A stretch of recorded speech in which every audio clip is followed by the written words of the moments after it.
This is the Wait For It podcast. Hey everyone, welcome back to the Wait For It podcast. I'm your co-host Phil Barrera, aka Phil the Filipino. And I'm your other co-host, Mr. Eric Almighty. And for this edition of Late to the Party, well, we are going to be watching a film that I know we should have seen already, but it's a movie that has eluded us, and we're going back to 1979 to cover Alien. Yeah, this really is kind of one that, I would very much understand, more so than some of the other ones we have covered when it comes to, these classics and talking about, sci-fi and the importance of film. And Alien is definitely one of those where it's yeah, that's fair. I understand why you would react that way. So very excited to talk about this film, of course, directed by Ridley Scott, and get into it and how we felt. And Eric, some of the audience may not know that some of these older films, especially those deemed classics, especially in the horror genre, of course, this is sci-fi horror, so there's two genres going on here, haven't gone very well for us, but hopefully that changes for the sake of our buddy Corey, because I think he may stop working with us and speaking to us all together, Eric, if we shit on this movie. So It's true. It's also our Patreon polled episode. This is Right. Patreon month in the month of October. So our community over there had chosen this film, and I had seen this movie about a year ago because of Alien Romulus, but I had only seen bits and pieces of it. I ended up watching the whole thing. I only recently watched Aliens, so we'll get a little side conversation on that. But Phil, this is fresh on your mind, and again, a classic to many people. So yeah, is this going to end up in the lower tiers where we're criticized a lot, or is this going to end up in the higher tiers where people think it deserves to be? I guess you're going to have to stay tuned to find out. yeah, so let's get into it. What did I miss? Late to the Party, Alien, 1979, directed by Ridley Scott, famously starring Sigourney Weaver, but a host of characters here in this film. Got to start with the iconic tagline, of course: in space, no one can hear you scream.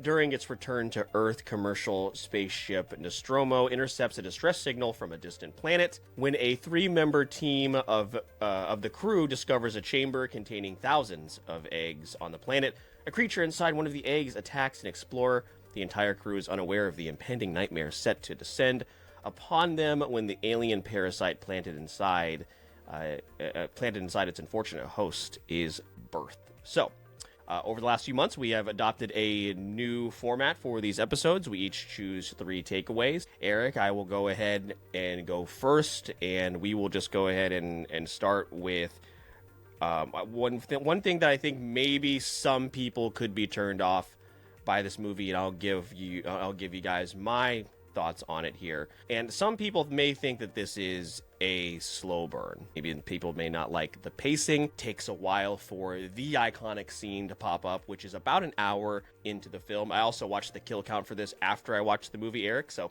hey, I'm doing better. I watched the movie first, then the kill count. Same thing, in my opinion. But some people may not like the fact that it takes a while for this thing to get going. There is a lot of essentially world/team building. There's a lot of exploration with not a whole lot of explanation. And I gotta tell you, I thought that was a major positive when it came to building the story and the tension of this film, because you just don't know when it's going to happen. It's 2025. The name of the movie is Alien. It's not like there's a surprise. I can't imagine anybody going to the movie theater in 1979 and that happening, be like, oh shit, there's aliens in this movie.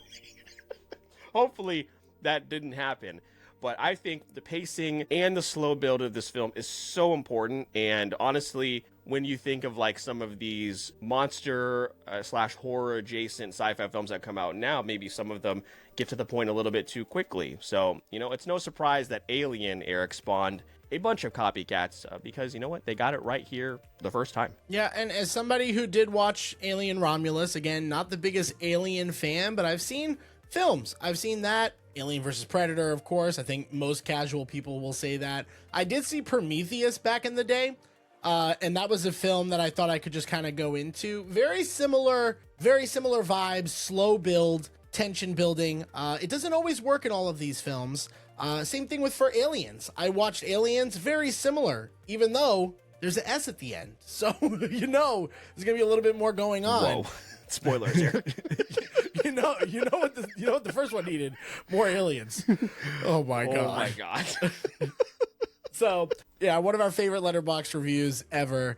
And yeah, for Aliens, like it's for Alien, it's one of those things where I think it works if there are other interesting dynamics at play. So that was a really good first call out. We typically call out about 3. So my first call out is gonna maybe be a little different. So focusing on yours just for a second, it is a thing that of beauty when a pacing can be done in a way that it's building tension and it's escalating the horror and it's upping the ante. And this film did that very well for a 1979 film. My takeaway is this movie looked really good and honestly iconic. It has those iconic elements when you're watching it, and you can really appreciate some of the set designs and some of the locations and some of the real things you're seeing. I mean, you know, we're a big fan of like practical effects and things of that nature. Those things go a long way, especially for older films. So I really liked a lot of what I was seeing on that end when it came to my first view of the film. Those stood out to me to make me understand like, oh, this is why this movie is held up in such a high regard on such a pedestal, because this movie like actually looks good. As a resident fan of like games like Dead Space and other franchises that have obviously taken inspiration or paid homages to this, it was nice to see, and I really appreciated that, even if I'm not the biggest fan, or I should say digester of the genre. Yeah, man. Practical sets, building that sense of dread and just kind of like wonder. I watched another video from one of my favorite YouTube channels as well, and they were talking about how that big corridor even that they use, and it looks like this place is somewhere you're going to revisit quite often. It's going to be a really important part, and it's just not. But they built that. Like they just don't they don't make movies like they used to. Like that's literally what is happening here. And that's one of the benefits of being able to go back and watch some of these films. It's like, man, they just don't do that anymore. And yeah, we can, I'm sure some of the practical effects when it came to the actual alien, especially one part in particular, looked a little rough in a very tight space, which I'll talk about a little bit later. Not as a negative, but just as a funny part where I did laugh. Yeah, you just don't get that anymore, which is a real bummer. But they did that here, and I'm glad you brought up, like you said, how much of a fan we are when it comes to practical effects. Very intentionally wore this Jurassic Park t-shirt because that's been, there are practical effects in Jurassic, but like it's just so layered with CGI and crap and all that stuff, and just doesn't capture that same magic anymore. So, but yeah, I agree with you, Eric, as far as like building that atmosphere and the film looking great all this time later. I think I've talked about this here in the last couple episodes. I just saw Jaws in theaters for the first time, first theatrical experience. And, that shark, obviously, Steven Spielberg, very aware the shark didn't look great. So, you know what you do? You don't show it a lot, and you let the storytelling do its job. And that's what happened here. Yeah, 100%. I mean, it's one of those things where, like I mentioned, it's iconic, and it does that in several different ways. So, really good first takeaways, just kind of in general. Phil, do you want to go back and forth with your second takeaway? Yeah, let's do that. We'll get to my second one here, and we just got to talk about Sigourney Weaver and Ripley. This was obviously 1979. Things were very different when it came to a female protagonist. We obviously didn't see a whole lot about that. This is really one of the staples when it comes to Ellen Ripley and being that kind of like final girl trope, and like she was a badass, man. She held things down. She was really the smartest person on the ship the entire time. There is like a lot of cliches here when it comes to people making dumb decisions and stuff like that, but all that is really forgiven when you're having an enjoyable time. So that really didn't bother me too much. So Eric, I would love to know what your thoughts are on Ripley, as this was kind of our first introduction to that character. Also, this isn't super related, but like, why is it that a lot of movies from back in this time, 80s and before, did it feel like everybody was like whispering their dialogue? Why is everyone so quiet in older movies? Because you're in outer space, no one can hear you scream. Oh, that's so, like, true. Yeah, shout out to Donald. Donald would be very mad. Donald probably hates this movie, actually. Probably. How much noise was made in space? That will let you know Right. How angry Donald got, friend of the show. But yeah, I don't want to keep going back to the same word, but again, iconic is what's coming to mind. Sigourney Weaver, everybody talks about it. It's a performance that you don't expect to see from a film of this age. It's not like there were a lot of leading ladies in these type of very strong female performances. So to see this and the fact that she was such a staple in the franchise is really nice to see. You know, back in this particular time, she really had a strong hold on this character, what this character stood for. And it was a very interesting character among, I would say, maybe less interesting characters. Although I would bring up, Ian Holmes' performance specifically, I think is also as the android. There, also a pretty good performance alongside everything and a nice conflict in addition to the Xenomorph. But, I mean, yeah, she's fantastic. And the Xenomorph is going to be kind of my call out to pair with Sigourney Weaver, because the Xenomorph is something that, like, is iconic, is great, is awesome to look at. This movie, I think, they've tried to replicate this so many times, and just, it's something about the first one. It's something about the first one that makes it special. You've seen the stuff coming out of the chest, the memes with the face huggers. You know what I mean? Like, you know this movie if you know pop culture, but when you actually watch it, there's still something very impactful about this being the first one. And you kind of mentioned again some of the pacing. I mentioned some of the environment. And then Sigourney Weaver, opposite, this creature. Like, there are so many things that I think elevate this to be one of the biggest draws in this genre, and they've tried to replicate the success. Some people would argue they have had success. I would say, just from my viewpoint, it never really got much better than this, and that's not supposed to be a knock.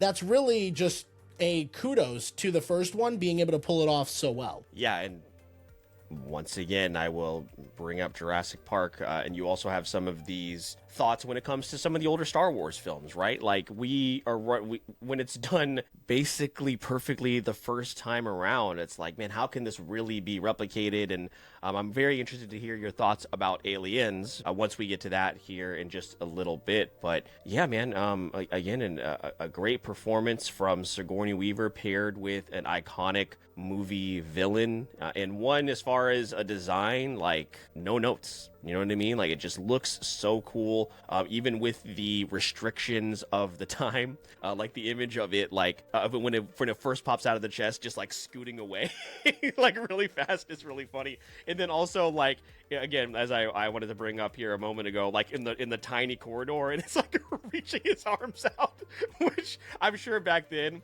fucking terrifying, probably at a movie theater in 1979. Watching it in my bedroom, I laughed because I thought it was just a really funny image of it being like like reaching out to grab him. Yeah, other than that, though, it was pretty terrifying, but that moment was funny. Yeah, no, I mean, there's definitely some things about the age of these films that are hard to see, and not like you try to appreciate it. Like, I remember when the android's head is like off of his body. Yeah. Like, it's the practical stuff. Like, I appreciated it, but some of the things, some things you could tell are just like a little goofy, of its age, of its era. And those, I think, add to the charm on a watch back, unlike other older films that we've watched that are kind of a chore to go through. The Shining. So, not any movie in particular, but yeah, that's my thought. What if the Weight Watchers had voted for us to rewatch The Shining? We should have put that on there. We were talking about stuff to do for Patreon. Doing a vote to rewatch a movie and regrade it. Like some of the bottom 20 or something like that. We're like 40 into this series for y'all that don't know. So, I mean, we could do that as like a Patreon exclusive even. We got to do something big for 50. We're 10 episodes away. It's going to be... crazy. What? That'll be like July, August of next year? Be number 50? Yeah. And we just got to make sure it's number 50 because we're just going off the Letterboxd list. There might be one or two things that couldn't get added, but we're close. Yeah. We got to do something real big. There are still a ton of movies that we have not seen. Maybe that's when we'll do The Godfather. I did not care for The Godfather. Listen. That's when we'll do The Godfather. It's either The Godfather or the Rocky and Creed movies. You gotta pick one. It's two big commitments there. Yeah. So. Oh, Aaron Brockovich. For number 50, you are not going to be able to not talk about Aaron Brockovich between now and August 2026. No, we might do some bonus episodes between now and then. We're actually just a Julia Roberts podcast now, according to Eric. So he made this decision on his own. Actually, I had no creative control over it. Not mad about it. Schindler's List. I don't think we should watch. I don't think that we have watched some very important films on this podcast. I don't think Schindler's List is one that we should discuss. I'm open to watching it and just having a discussion about it one-on-one. But I don't think we should watch Schindler's List and cover it on the podcast. You didn't want to watch Fruitvale Station with me. You don't want to watch Schindler's List. I feel like you're trying to say something. Listen, I don't appreciate there have been some mistakes. Like Taxi Driver is one we probably shouldn't have dove into. I mean, how could we have known? Maybe we could have read some of the Letterboxd reviews from like 2020 and on. Yeah, they're all positive apparently. Anyway, Alien, to get to my third takeaway, and just the final one is just kind of combining a couple of things when you're talking about like the thematics of what's going on here in this movie. There's a whole lot happening.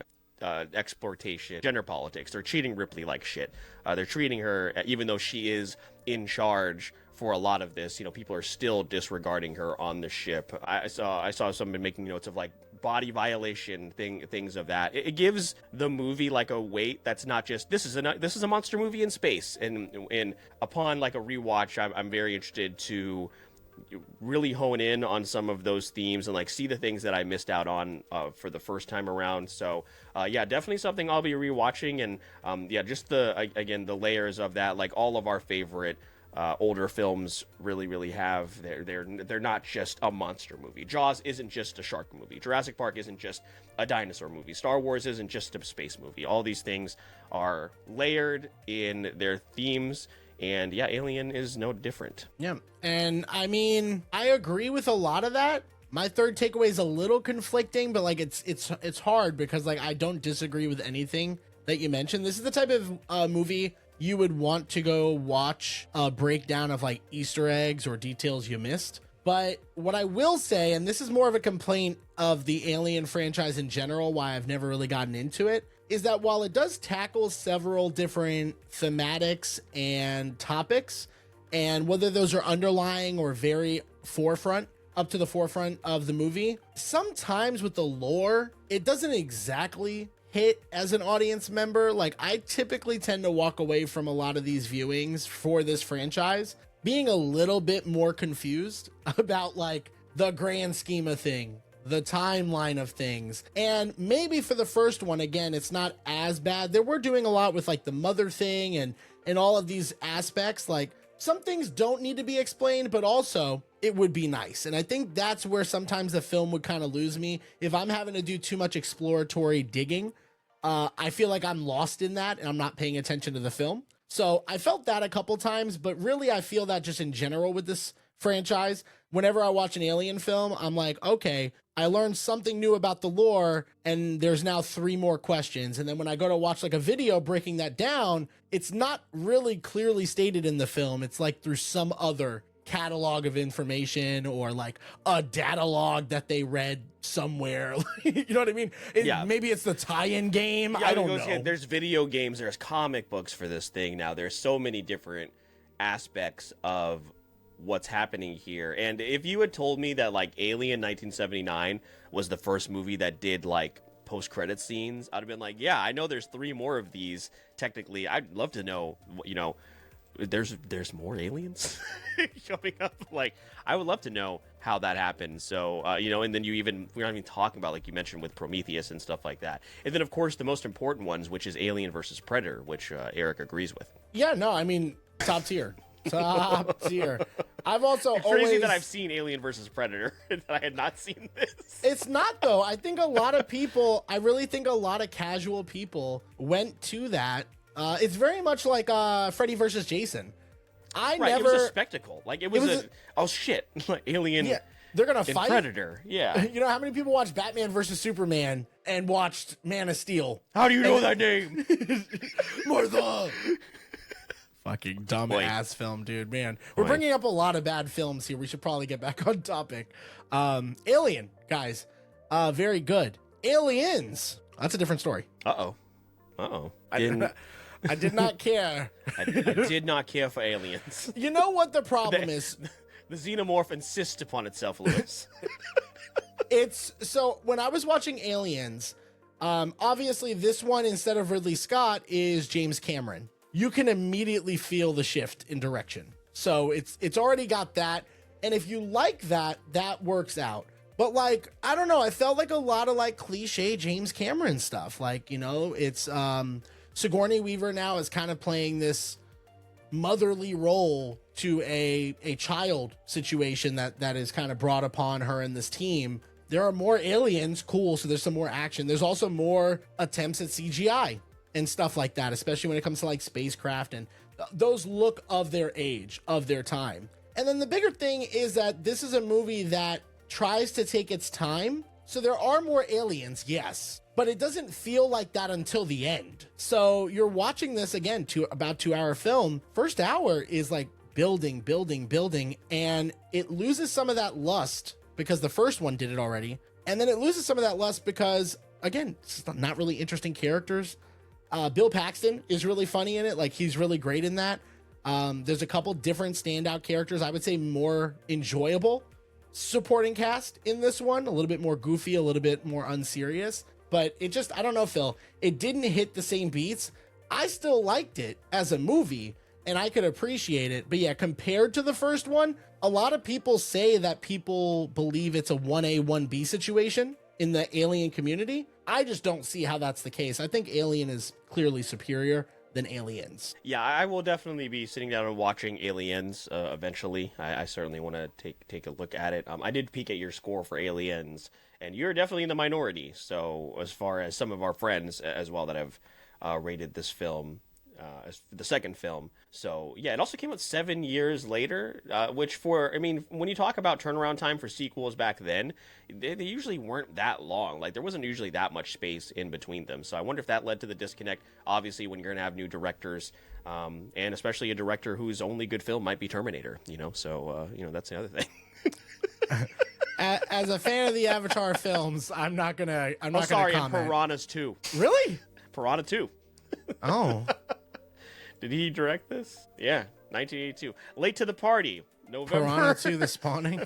Have I seen that? Oh my god, I don't know. I've definitely seen the first. Why did he not do? Why does he keep doing the sequels? Why didn't he do the first Piranha? Yeah, he's like, you know what? I got everything I wanted out of the Piranha sequel. Let's make 6 Avatars. I clicked on James Cameron's filmography, and I felt like this should be longer, and it's not. Yeah, because the movies are 4 hours long each. Eric, it takes 20 years to make a James Cameron movie. That's what I'm saying. Like, out of the films that are here, especially listed by popularity, this isn't all of them, obviously, but it's Avatar, Terminator, 2 Terminators, 1 Titanic, 1 Aliens. That's pretty much it. Like, there's True Lies in there. Oh, this is a documentary. But yeah, there's True Lies in there and stuff like that. But like, those are mainly his films. Like, this man is old. This man's old. Like, did he start late? I don't know.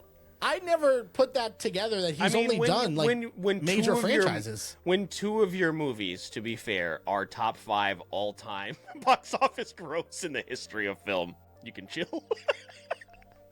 You can relax. They also re-release Titanic and Avatar like once every 5 years, so... Yeah, I guess that's true, yeah.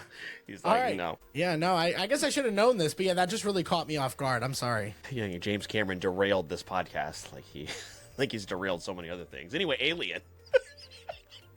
Really, really enjoyed Alien, and glad that we finally got to sit down and watch it. So we will get to scores here in just a moment. Eric, were there any one-offs or anything that you think we missed that we should discuss? I do want to just throw out here as far as like sound design, score, excellent. That goes into just setting the tone of the film. All that is very, very good. So and then there was like just a nice kind of the moment where like right before shit hits the fan and they're all sitting around and just eating, having a meal and everything. Like, you really feel like a sense of familiarity with all those characters, even though we don't really spend a whole lot of time with them. So they did a good job with that in an hour where everyone was together.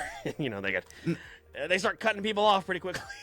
pretty quickly. And I would just say that this is a movie that is clearly groundbreaking. You don't need us to tell you that. So I don't think there's any one-offs that you probably haven't already heard in the, over 40, 50 years that this movie's been out, whatever the number is. So yeah, I don't have any one-offs, but I do have a score, and I believe you do too. And if the episode has told you anything, I think they're both going to be positive. Unfortunately, Eric, it's not up to me as I bring in the horses. Don't bring in the horses. Don't bring in the horses. You guys, unfortunately, will have to catch a future What Did I Miss episode for that. And wait till October, What Did I Miss, to find out what the horses are. Jesus. Let's get to the scores here. Rotten Tomatoes, 93% certified fresh, 94% popcorn meter score.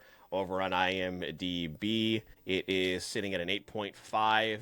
Very, very good for IMDb. And it's on, of course, various lists for best and most influential films of all time.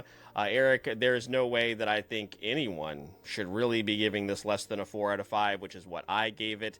And honestly, I could see it going to at least a 4.5 upon a rewatch. We have sung the praises of this film from beginning to end in this episode, and it's iconic. It has earned its place in history, and rightfully so. Yeah, I mean, you said it perfectly, so I don't feel like we should delay it much longer. Mine is also a 4 Here's out the of horse. 5. Oh, okay.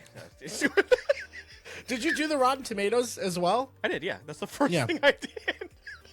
I zoned out there after the horses. I'm going to be honest with you. Eric was bringing up the horses. Yeah, no, but Alien is a 4 out of 5 for me. It's a film that, like Phil mentioned, has everything you're looking for from a film like this. You're looking for that in this one. You go in with expectations if you know about it in pop cultures, and I think, pop culture circles, and I think you really can walk into this with confidence that you will walk out at least enjoying it. I couldn't imagine anyone giving this less than a 3. So maybe not a 4, but I could be a little bit more gracious or lenient because it is an older film, but I think it's hard to believe that. And Phil, I think this probably ended up in the top half of our list, maybe even further than that. Yeah, here's the thing as far as where it ranks, because we talk about this every single month as we add a new film to this list, because this is going to seem low. Actually, I got to change something in this. Hold on a second. I got to move one of these down, which is still very good, but I certainly enjoyed this much more. So let's move that down. We will move that down a little bit. Okay. So I'm adjusting my score here on the fly. It's our podcast. We can do whatever we want. So right now I have it listed, Eric, at 15. It's behind. I could not put it above Pretty Woman because I just love Pretty Woman. Nor should you. Behind Pretty Woman and Indiana Jones and the Last Crusade, which is my personal favorite Indiana Jones of the trilogy that we watched. And then it's just in front of Paddington 1, The Whale, Temple of Doom, things like that. So yeah, still number 15. But again, just because the 14 films in front of it are so strong. Yeah, I think we're pretty much on the same page. I actually put it just in front of Indiana Jones and the Last Crusade and The Whale as well, first Paddington. And it's underneath films like Spirited Away, The Devil Wears Prada, and John Wick. So it's marked at 13 here for me. But again, I mean, late to the party. We've had good ones and we've had some not good ones. But the good ones really are harder and harder each time we add to like that top 15 list. It's harder and harder, and some of these things do need to get moved around and shuffled as well. For Indiana Jones and The Last Crusade, because I think we are in the very vocal minority for that being the best one, We right? really are. Yeah, it's like our favorite one, and because it's just so funny. I know, it's a good time. I had it at 10 before I added Alien. I had to reshuffle from like 10 to 15 to make that work because I was like, I don't know that I like it that much, but I do really enjoy it. And then I thought about it more. I was like, yeah, no, I kind of enjoyed Alien a little bit more for just like from a film perspective. What movies I in the top 10 do we share? I'm going to guess Interstellar, Chernobyl, Shawshank? Is Shawshank in your top 10? Okay. Yeah. Perfect Blue? Yes. And Top Gun Maverick? Are those the 5? Yeah, Top Gun Maverick and Paddington 2. Because the ones I assume are different would be Goodfellas, Devil Wears Prada, Klaus for me, I have Perfect Blue and then Big Sick in my top 10. Yeah, so I have Perfect Blue as well, but the films that I have Okay, that so we have you 6 don't. out of 10. So we have 6 out of 10 are the same? Okay, that's not bad. Yeah, Mad Max Fury Road is in my top 10. That's number 11 for me, so it's not like super Mitchell's far. versus the Machines and Spirited Away and Pretty Woman. Oh, yeah, that's right, Pretty Woman. That's right. Yeah. Again, Yeah, Spirited criminally Away is criminally too low. a little bit lower for me. A little bit. It's like the one big discrepancy in like our list. Our lists are pretty consistent. Like I don't not like The Big Sick or Klaus or The Devil Wears Prada or Goodfellas.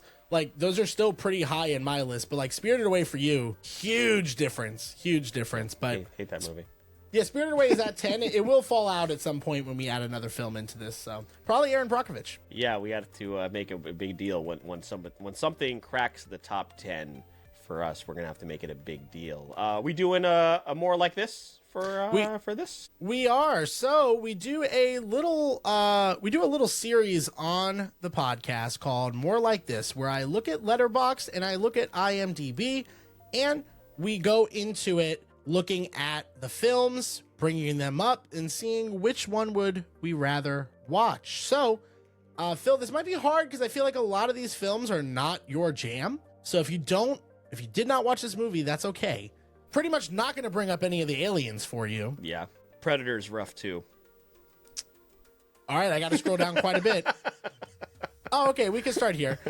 Phil, would you rather watch Alien or A Quiet Place? Oh, shit. We just did a whole episode about Atmosphere and how Atmosphere is so good. I'll give Alien its respect, but it's close. Love that first Quiet Place movie. The only Quiet Place movie. Would you rather watch Alien or Terminator 2? Alien. Alien. Would you rather watch Alien or The Matrix? Alien. The Matrix confuses the fuck out of me. I don't want to watch The Matrix. I haven't wanted to watch The Matrix since I saw it as a kid and didn't understand it, and I don't want to watch it now. Yeah.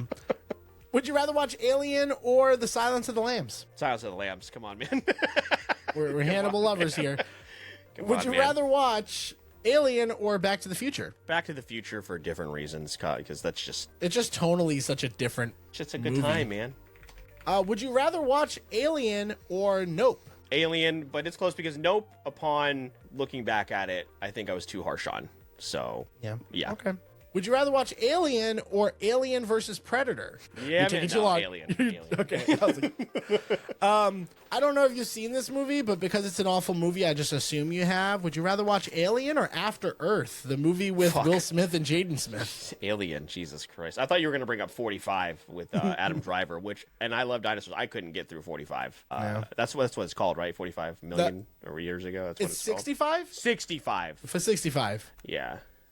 You said 45. I thought of that Shine Down song. I'm staring down a barrel of a 45. God, 65 is a 2.1 Letterboxd score. Yeah, it's really... Is this why Adam Driver doesn't like to talk about movies he's in? Maybe because... really interesting premise. Other You don't know what than, this movie like, two is, of them are but good. there's this movie called Red Planet that I specifically remember. It had Val Kilmer in it. That sounds And- familiar. Yeah, Red Planet, underrated movie. It's got a 2.6 on Letterboxd, so don't listen to me. Red Planet 2000. Yeah, I used to watch that movie. Oh, yeah, this is when they went to Mars. When they went to Weren't Mars. they trying to, like, colonize Mars or something? Yeah, and then the robot, like, turns on them. All right, just a couple last ones. So you already said 65. That's good to know. Would you rather watch Alien or Cloverfield? I love Cloverfield, man. I'm a Cloverfield I know. apologist. I love Cloverfield. Alien's a know. better movie, but I'd watch Cloverfield first. Yeah. And then last one, would you rather watch Alien or The Shining? You cut out? Oh, okay. No, I think you fine, went through a tunnel.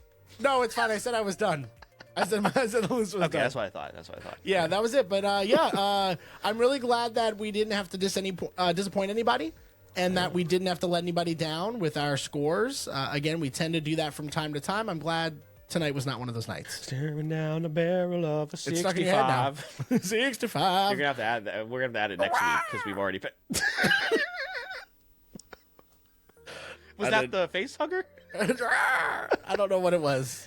Man, Also, we didn't even talk about the fucking moron falling into the eggs. Like, I don't think he just slipped like a jackass. The girl, too, was like, we need to turn around. Second smartest person, probably on that ship. So, yeah, guys. Smart ladies.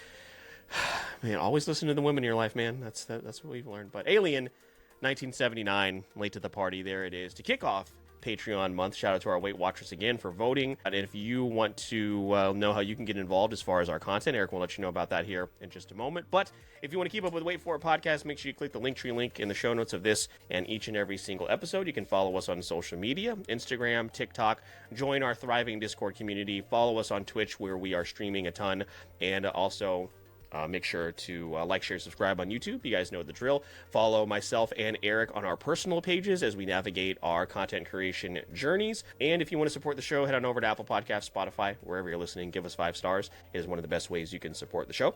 But as I teased there a moment ago, if you want to have a hand in the content that we create as well as getting these episodes early, Eric will let you know all about that before wrapping us up. Yeah, so Alien was brought on by one of several films that we added to our Patreon poll for this edition of Late to the Party, where patrons of the show were able to vote on what movie we were going to watch. We've done the same for several episodes in the month of October, and if you want to be a part of that, get behind the scenes and early access to episodes like this one, come join our community over on Patreon, where patrons of the show, Briar, T3 Cato, Vintage Macaroni, Corey from The World Is My Burrito, Nick Casbaro, the author of the Vitalarium series, and Botter from the Short Box podcast are supporting us monthly in exchange for some of those benefits.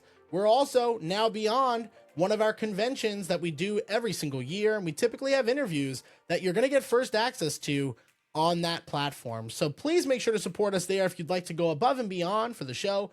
But all the free stuff that Phil mentioned goes a long way and only takes a moment of your time. With all that being said, my name is Mr. Eric Almighty. That is my co-host, Phil the Filipino. And please don't forget that we release new episodes every Wednesday for the podcast. And all you got to do is wait for it.